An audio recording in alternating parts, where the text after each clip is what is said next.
Fortnite just dropped their first update of 2024 and it is massive, including nerfs to sniper rifles, changing movement again, changing the map, adding a whole bunch of new weapons and cosmetics, even changing how storm and zones work, and they basically broke creative. There's a lot to go over, let's jump into it.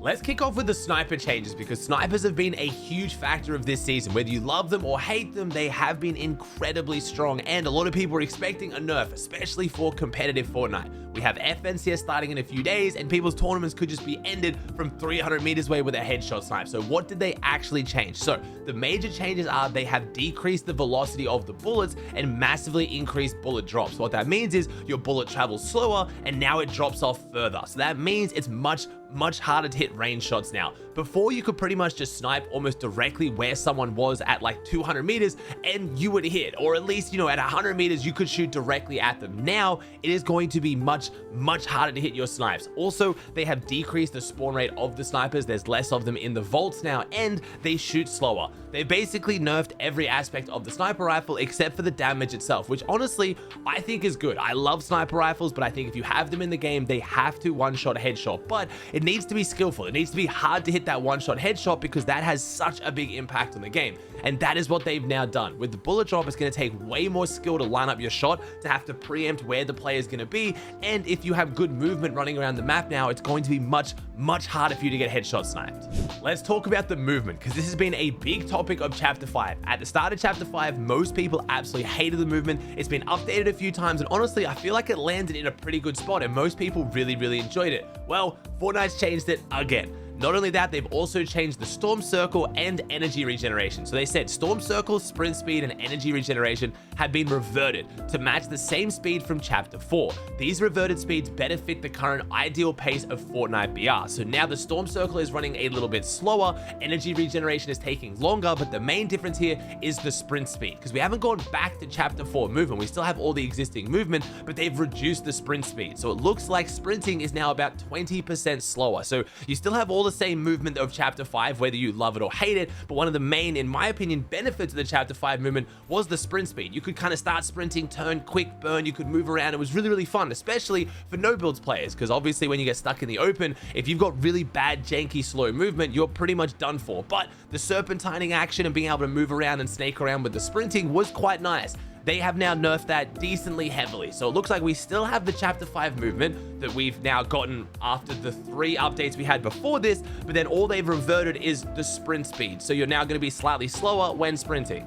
A major change players have been asking for years now is an FOV slider in Fortnite. If you don't know what FOV is, it's field of view, basically how much you can see on your camera. You're probably used to playing other games like Minecraft or basically any game where you have an FOV slider. You drag that up, your game zooms out and you can see way more. It just helps your awareness. In a battle royale, that is extremely important. We've never had an FOV slider. Back in the day during Chapter 1, you could use stretch res that would obviously give you a higher FOV. It would zoom your camera out, and players like 72 Hours and Chap absolutely loved it and have been asking for it ever since. Fortnite said they took this out of the game because it was creating motion sickness, but they've now finally added an FOV slider.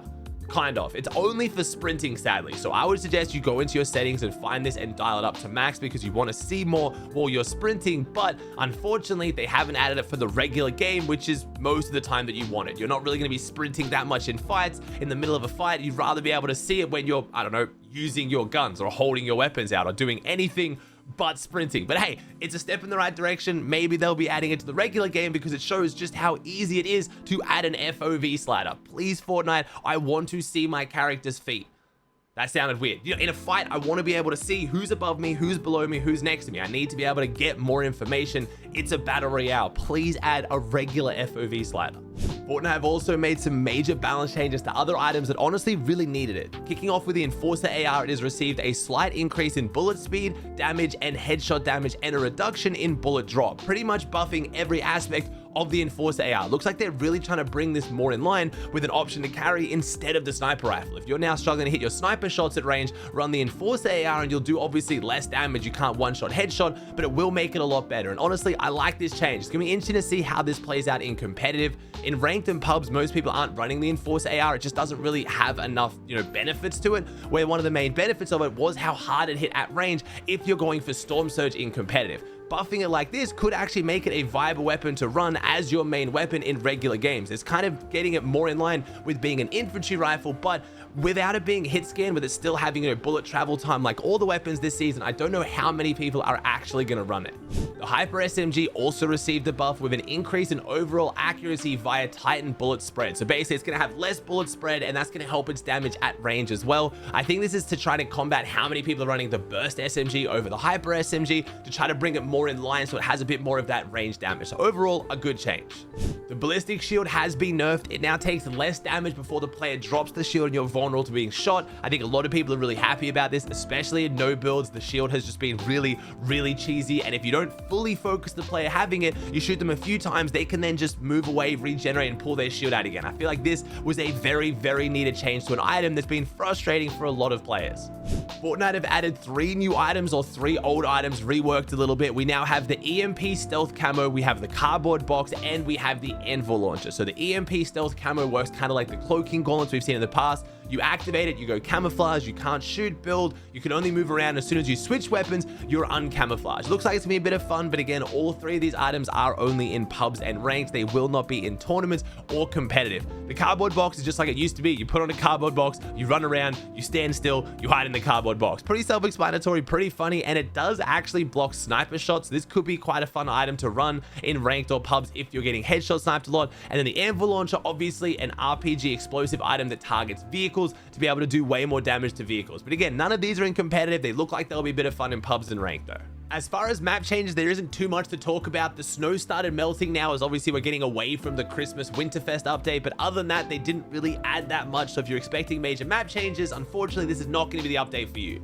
I'm guessing an unintended side effect of this update was Fortnite has basically broken half the creative maps according to some of the major creative map makers. They have changed a bunch of different devices that have completely broken maps and makes them not work at all, which is going to be super frustrating for those of you guys who are really enjoying jumping into UEFN in creative. I'm happy to announce my brand new map, Magical Zone Wars, has been mostly unaffected. There might be a few glitches in there, but for the most part, it is still playable. It is still running. I'd really appreciate if you checked it out. It's super fun. The Zone Wars map with 9 different scenarios to keep it fresh, with box fights when you die to keep you warmed up in between rounds.